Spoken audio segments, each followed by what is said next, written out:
On February 14, 1943, the US Army faced one of its darkest moments during World War II. At the Kasserine Pass in Tunisia, American forces suffered a crushing defeat at the hands of Germany's legendary Field Marshal Erwin Rommel. For the inexperienced US soldiers, it was a wake-up call, a bitter reminder of the harsh realities of war. Over 3,000 men were killed or wounded, and thousands more were captured, marking the first major clash between American and German forces. It wasn't just a military loss.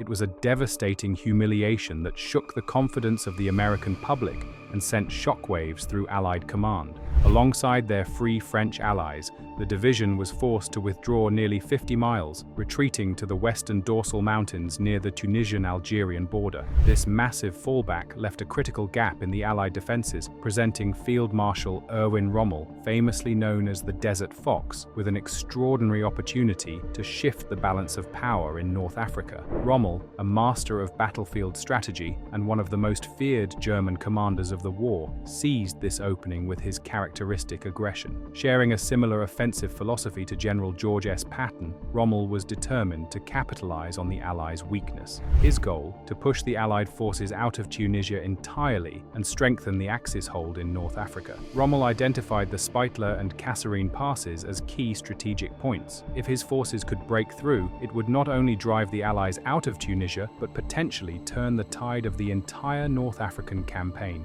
The battle that followed, known as the Battle of Kasserine Pass, would go down in history as one of the most infamous moments for the American military in World War II.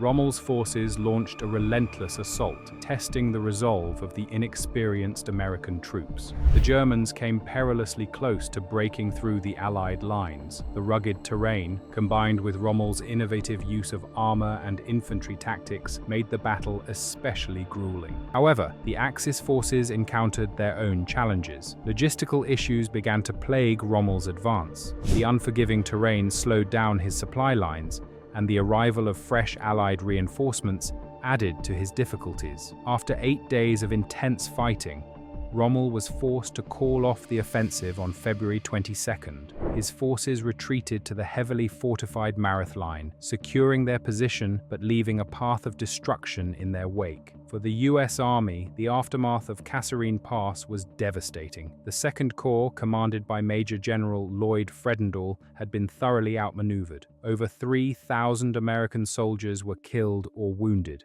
with another 3,700 taken as prisoners of war. The losses didn't stop there. More than 200 tanks and countless pieces of equipment were destroyed or captured. The battle was not just a tactical loss, but a psychological blow. It marked the first major engagement between American and German forces, and it ended in embarrassment for the United States. News of the defeat spread quickly. Back in the United States, public confidence in the military effort wavered. The once optimistic American public began to question their army's ability to stand up to the battle-hardened Germans. Meanwhile, British troops, who had been fighting the Germans far longer, began to mock their American counterparts, referring to them as our Italians. This was a scornful reference to Mussolini's poorly performing Italian forces, who had repeatedly failed in battle against the British. Far from the battlefield, General George S. Patton was seething. Stationed in Casablanca, he received reports of the disaster with a mix of anger and frustration.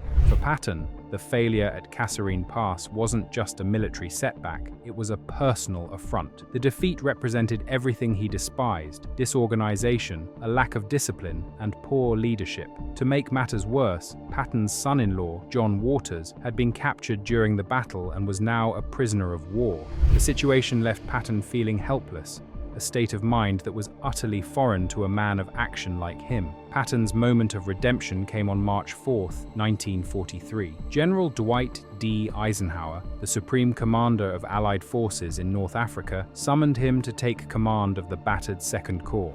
Eisenhower's message was clear. Patton's mission was to rebuild the demoralized and disorganized Corps into a fighting force capable of standing up to the Germans. Eisenhower, who trusted Patton's leadership and drive, warned him, "Your personal courage is something you do not have to prove to me. I need you as a Corps commander, not as a casualty."